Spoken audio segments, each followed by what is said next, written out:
Bonsoir à toutes et à tous, ravi de vous retrouver pour ce nouveau journal sur TV Vendée en ce mardi 20 mai. Voici les titres que nous allons développer dans cette édition. Les collectivités locales multiplient les solutions pour lutter contre le manque de médecins. À La Roche-sur-Yon, par exemple, la ville vient d'ouvrir un nouveau centre de santé. L'installation de médecins est également accompagnée. En 2024, le nombre de consultations a augmenté de 35%. Toujours au chapitre santé, l'établissement public de santé mentale Georges Mazurel à La Roche-sur-Yon lance de nouveaux dispositifs afin d'améliorer les soins pour la santé mentale des enfants et des adolescents. Des améliorations jugées insuffisantes par la CGT. Et puis nous nous rendrons dans le quartier emblématique du Maroc à Saint-Gilles-Croix-de-Vie. Il a été réaménagé avec une toute nouvelle chaussée mais aussi des plantations choisies et réalisées par les habitants eux-mêmes. 13% des Vendéens n'ont pas de médecin traitant. C'est 3 points de moins que la moyenne nationale, mais cela reste important et préoccupant pour les collectivités locales. Ces dernières tentent donc par différents moyens de lutter contre la désertification médicale. À La Roche-sur-Yon, par exemple, un nouveau centre de santé municipal vient d'être inauguré dans le quartier de la Garenne. La ville et l'agence régionale de santé développent également des solutions pour favoriser l'arrivée de nouveaux professionnels, mais aussi inciter les étudiants à rester sur le territoire après leurs études.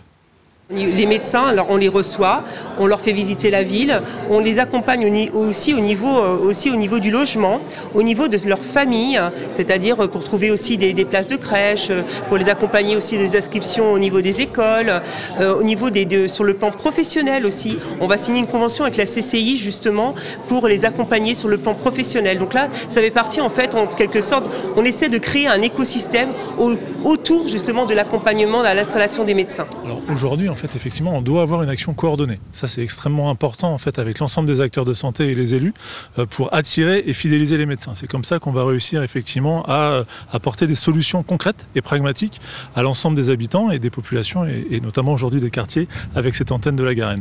Et puis aujourd'hui, l'exercice médical a changé, a évolué, et donc pour les attirer, effectivement, il faut qu'on facilite leur installation en mettant des locaux adaptés à leur exercice. Et c'est souvent, effectivement, ils sont en exercice coordonné, et donc il faut prévoir des locaux aussi avec des infirmiers de pratique avancée, azalés ou des assistants médicaux. Donc effectivement, on veille effectivement à avoir une offre de services de qualité. Et on reste dans le domaine de la santé avec une autre problématique importante, la santé mentale chez les jeunes. Face aux besoins grandissants, l'établissement public de santé mentale Georges Mazurel à La Roche-sur-Yon lance 4 nouveaux dispositifs de prise en charge de l'enfant et de l'adolescent.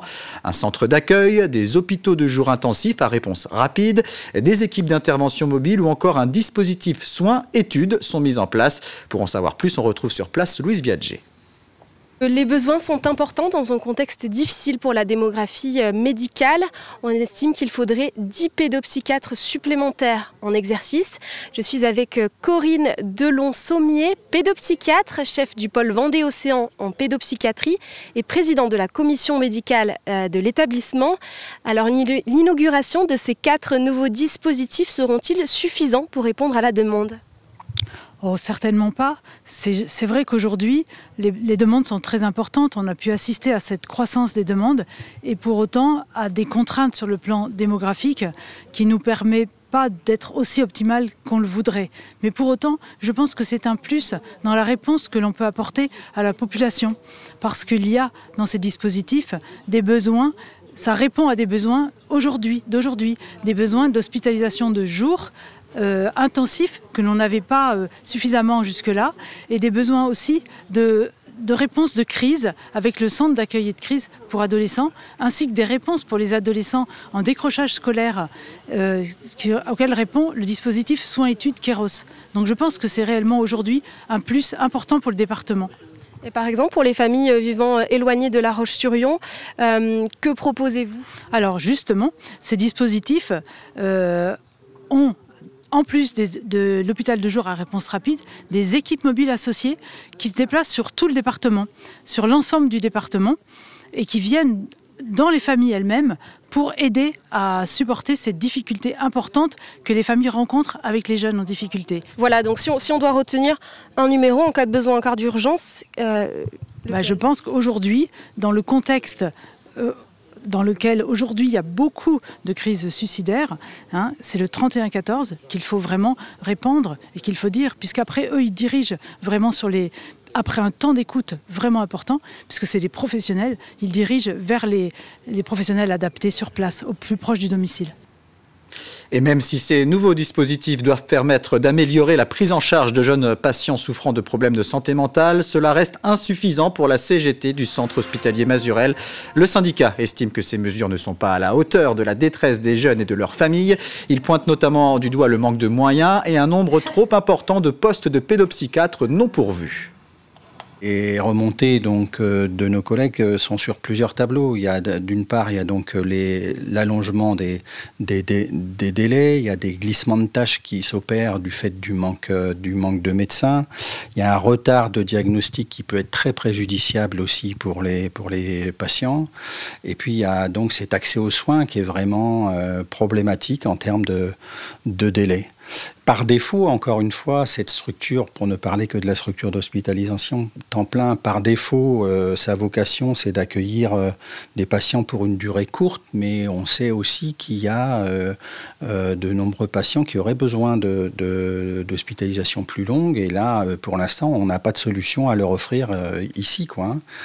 Voilà. Et puis il y a aussi, on ne peut que constater qu'il y a une embolisation de toutes les structures d'accueil pour les enfants, que ce soit dans le médico-social, que ce soit dans le social et maintenant dans le sanitaire. On voit bien que tout est en grande difficulté. Le château de Némy a accueilli pendant 2 jours les apprentis en BTS aménagement paysager de la MFR-CFA de Mareuil-sur-Lay. Ces derniers ont proposé des visites guidées pédagogiques du parc aux autres élèves de leur établissement, mais aussi à des partenaires extérieurs. Ils ont ainsi pu faire découvrir le patrimoine paysager du parc. Les visiteurs ont pu découvrir l'art des jardins. Les apprentis, eux, ont pu développer leur aisance à l'oral, mais aussi renforcer leur capacité à décrypter et restituer un paysage. Des très bons retours, les jeunes ont été très moteurs, très impliqués et les réactions étaient plutôt enthousiastes. Il est probable qu'on la duplique sur un autre site avec une autre problématique, toujours dans l'objectif d'amener les apprentis paysagistes à découvrir le patrimoine paysager local. C'est un passage quasi incontournable si vous vous promenez à Saint-Gilles-Croix-de-Vie. Entre le port de Plaisance et le centre-ville, le quartier du Maroc est un lieu emblématique de la ville et il vient d'être réaménagé. La chaussée a fait peau neuve et le quartier a gagné en verdure et en couleur grâce à une plantation participative. Les résidents eux-mêmes ont pu choisir et planter les différents végétaux au pied de leurs habitations. Simon Philippot. Rose trémière, campanule, sédum, euphorbes ou encore acanthe. Dans quelques semaines, ces plantes apporteront leur lot de couleurs au quartier du Maroc. Elles ont été plantées par les résidents eux-mêmes. Une plantation participative organisée par la ville et qui marque la fin des travaux d'embellissement de la rue du Maroc et de ses alentours. Il y a un enrobé qui crée là aussi un lieu agréable, voilà. Avec, regardez, un petit pavage au creux, enfin, au milieu de la rue, ce qui crée aussi pareil, une très jolie visibilité, belle perspective quand même dans ces petites rues avec ces petites maisons aux couleurs pareil, du bleu, du blanc, voilà. Les résidents ont pu choisir les plantes et les couleurs qui orneront leur quartier. Lors de la plantation, ils ont été accompagnés, conseillés et équipés par des agents des espaces verts. C'est une vingtaine d'espèces qui ont été recensées pour faire ces plantations de pieds de mur. Et donc en fonction de la situation, d'ensoleillement ou pas, en fonction aussi des attentes des riverains, on a choisi les plantes adaptées. C'est une vraie plus-value, un vrai embellissement pour ce quartier qui en avait vraiment besoin. À quelques encablures du port de Plaisance, ce quartier du Maroc est un site très identitaire et emblématique de la ville. Historiquement occupé par des marins-pêcheurs, ses résidents actuels y sont très attachés. C'est le cas d'Éric, né au 21 rue du Maroc. C'est donc tout naturellement qu'il a mis les mains dans la terre. Ça va être très joli. Dans quelques semaines, quelques mois, on sera fiers de notre quartier. On l'est déjà, mais on le sera encore plus. C'est celui de ma naissance, mais quand vous regardez les petites maisons, ça a quand même un petit charme. C'est vraiment très beau et très agréable d'y vivre. C'est en centre-ville et ça a beaucoup d'avantages et peu d'inconvénients. Au total, 755 mètres de chaussée ont été remis à neuf et 35 espaces de végétalisation ont été créés dans les rues et les venelles de ce quartier du Maroc, devenu au fil du temps de plus en plus touristique. Direction le Langon à présent, où l'association Les Bâtisseurs de chansons a lancé un concours musical original. Il s'adresse aux compositeurs, aux auteurs et aux interprètes qui la plupart du temps travaillent seuls de leur côté. Le concours va permettre de sélectionner 7 personnes dans chaque spécialité et de les faire travailler en équipe pour créer 2 chansons. L'ensemble des créations sera présenté lors d'un concert en octobre prochain, un concours qui a déjà séduit une 60aine de candidats. Les gens, petit à petit, jouent beaucoup tout seuls chez eux ou jouent avec leur groupe.